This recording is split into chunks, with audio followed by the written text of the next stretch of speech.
Hello, everyone. Welcome back to another episode of the Personal Growth Talks podcast. I'm your host, Jason, and today we're diving into a fascinating topic that can change how you think, work, and live. Have you ever wondered if it's possible to make your brain sharper, more focused, and more adaptable? Well, the answer is yes. In this episode, we're talking about how to train your brain for success and mental well-being. Hi, everyone. I'm Julia, your co-host. I'm super excited about today's topic because, let's face it, who wouldn't want to boost their brain power? Whether it's improving your memory, enhancing your focus, or just staying mentally sharp, brain training is something anyone can do, no matter their age or background. And the best part? It doesn't require expensive tools or complicated methods. We'll be sharing simple, practical tips that you can start using today. Exactly. Plus, we'll discuss why training your brain is just as important as exercising your body. So grab a cup of coffee, find a comfy spot, and let's explore how you can unlock the full potential of your mind. And if you're listening and have your own tips or experiences about brain training, we'd love to hear them. Drop us a comment after the show or share your thoughts on social media. Now, Jason, let's get started by understanding what it really means to train your brain. So, Julia, when we talk about training your brain, it might sound a little abstract to some people. I mean, our brains aren't muscles we can lift weights with at the gym. So, what exactly does it mean to train your brain? Great question, Jason. Training your brain means engaging in activities that challenge your mind, improve your cognitive abilities, and help you think more clearly and effectively. It's like giving your brain a workout to keep it strong, flexible, and adaptable. That's an interesting way to put it. So it's not just about solving puzzles or memorizing facts, right? It's also about developing new ways of thinking or approaching problems. Exactly. It's about creating new neural pathways in your brain. For instance, when you learn something new, like a language or a skill, your brain builds connections between neurons. The more you practice, the stronger those connections become, just like how physical exercise builds muscle. That makes sense. I've read that brain training isn't just for improving memory or focus. It can also help with emotional resilience and creativity. It's almost like tuning a car engine to make it run more smoothly. Absolutely. And here's an interesting fact. Studies show that regularly training your brain can even slow down age-related cognitive decline. That means we can keep our minds sharper for longer if we make brain training a part of our daily lives. That's powerful. So training your brain isn't just about solving math problems or playing memory games. It's about giving your mind the tools it needs to stay strong, adaptable, and creative in an ever-changing world. Exactly, Jason. And the best part? It's something anyone can do, no matter their age or current mental abilities. Whether it's learning a new hobby, practicing mindfulness, or even just taking on small challenges like brushing your teeth with your non-dominant hand, every effort counts. I love that. Simple changes can make a big difference. So now that we've got a clear understanding of what brain training is, let's talk about why it's so important in our daily lives. All right, Julia, now that we know what brain training is, let's dive into why it's so important. I mean, in today's fast-paced world, where everything seems to be about efficiency and multitasking, why should we make time to train our brains? Great question, Jason. Brain training is crucial because our mental health and cognitive abilities play a huge role in every aspect of our lives. Think about it.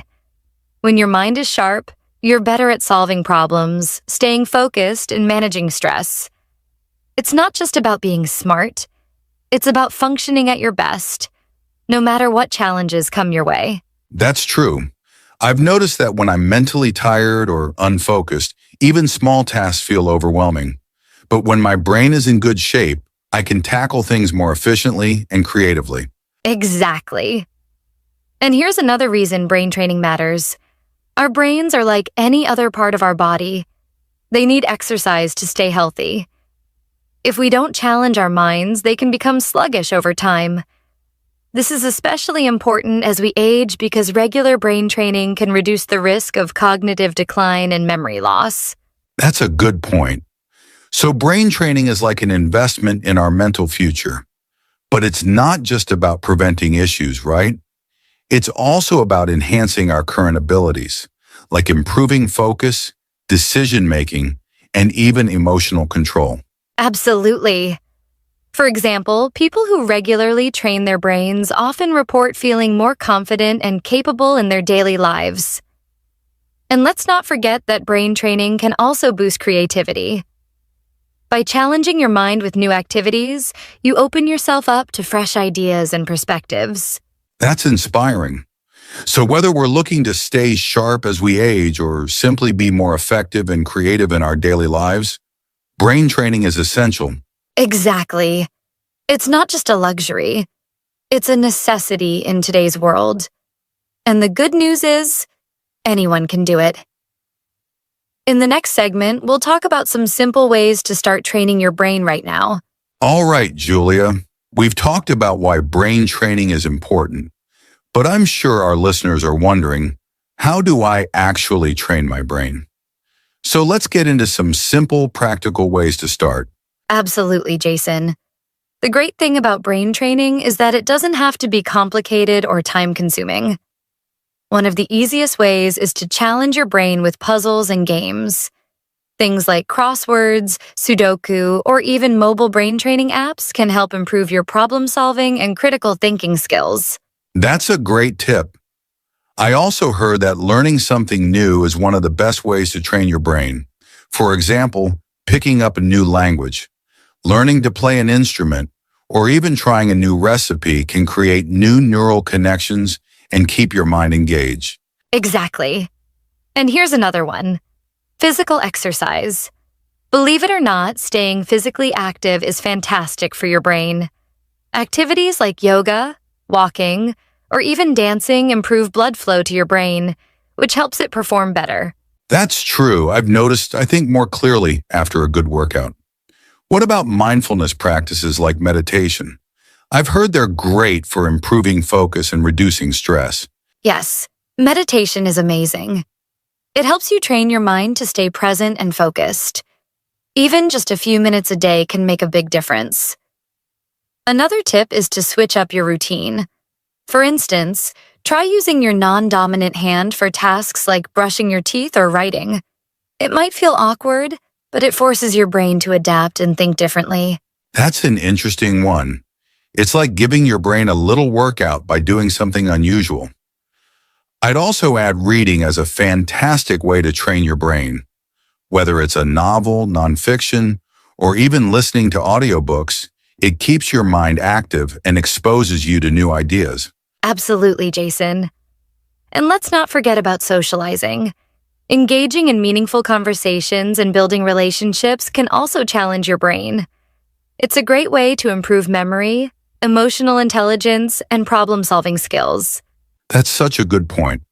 So from puzzles and physical exercise to meditation and socializing, there are so many ways to train your brain. And the best part is, these activities can be fun and rewarding at the same time. Exactly. The key is consistency. Even spending 10 to 15 minutes a day on these activities can lead to big improvements over time. So, listeners, try adding one or two of these tips to your daily routine and see how it feels. Great advice, Julia. In the next segment, we'll talk about some common challenges people face when trying to train their brains and how to overcome them. So, Julia, we've covered a lot of great tips for training your brain, but like anything else, it's not always smooth sailing. People often face challenges when trying to start or stick to brain training. Let's talk about some of those challenges and how to overcome them. Absolutely, Jason. One of the most common challenges is consistency. Many people start strong but lose motivation after a few days or weeks. Life gets busy and brain training takes a backseat. That's so true. I've been there myself. One way to overcome this is to set small, realistic goals. For example, instead of saying, I'll meditate for 30 minutes every day, start with just 5 minutes. Small steps are easier to stick to, and they build momentum. Great point.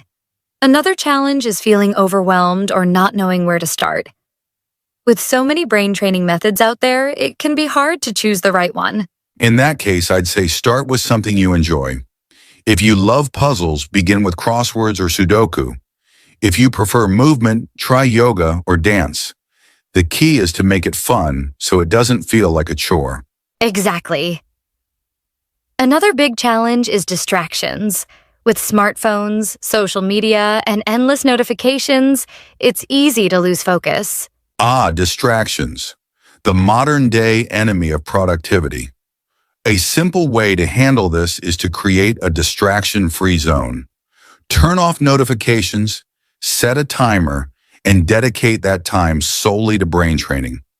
Even 10 minutes of focused effort can make a difference. That's a great tip.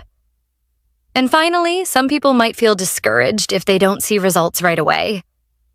Brain training is a gradual process, and it takes time to notice improvements. Absolutely. The key here is patience and persistence. Think of it like planting a tree. You won't see it grow overnight, but with consistent care, it will flourish. Well said, Jason. So, listeners, remember, it's okay to face challenges. What matters is finding strategies that work for you and staying committed to the process. You've got this. Great advice, Julia. Coming up, we'll wrap things up with some final thoughts and a quick recap of what we've learned today. You know, Julia, sometimes hearing about someone else's experience can be really inspiring. Do you have any personal stories or examples of how brain training has helped someone you know, or even you personally? I do, Jason. A friend of mine, Sarah, started doing simple brain exercises during the pandemic. She began with puzzles and later picked up learning Spanish through a language app. She told me it was tough at first, but over time she noticed she could focus better at work and even felt less stressed. It's like her mind became sharper and more resilient. That's amazing. I've had a similar experience. A few months ago, I started meditating for just 10 minutes a day to improve my focus. Honestly, I didn't think it would work, but after a couple of weeks, I noticed I wasn't as easily distracted. I could sit down and finish tasks without constantly checking my phone. It was a game changer. That's incredible, Jason. I think stories like these show how small changes can lead to big improvements over time. And it doesn't have to be something fancy. Another friend of mine simply started reading a book every night before bed. She said it not only helped her relax, but also improved her memory and vocabulary. It's those small, consistent habits that really make a difference. And I love that these examples are so relatable. They show that anyone can train their brain, whether it's through learning, mindfulness, or just picking up a new hobby. Exactly. And listeners, if you've ever tried brain training yourself, we'd love to hear your stories. Share them in the comments or reach out to us. Your journey could inspire someone else to get started. Absolutely. Sharing stories helps build a community of growth and encouragement. Now let's wrap up with some final takeaways for our listeners. Wow, Julia, we've covered so much today. What brain training is, why it's important, simple ways to get started, and even how to overcome challenges. I think our listeners are now ready to take their first steps toward training their brains. Absolutely, Jason. And to our listeners, remember, brain training doesn't have to be overwhelming. Start small, stay consistent, and make it enjoyable. You'll be amazed at how these little efforts can lead to big changes over time. That's right. And if you're ready to take action, here's what you can do today. Pick one brain training activity, whether it's solving a puzzle, learning something new, or practicing mindfulness. Spend just 10 minutes on it and make it a part of your daily routine. And don't forget to share your progress with us. Leave a comment, send us a message, or even tag us on social media. We'd love to hear how you're training your brain and what's working for you. Also, if you found this podcast helpful, don't forget to subscribe, give us a like, and share it with your friends. Let's spread the word about the power of brain training. That's right. And be sure to tune in next time, where we'll talk about another exciting topic to help you grow and improve. Until then, take care and keep training your brain. Thanks for listening, everyone. We'll see you in the next episode of the Personal Growth Talks podcast.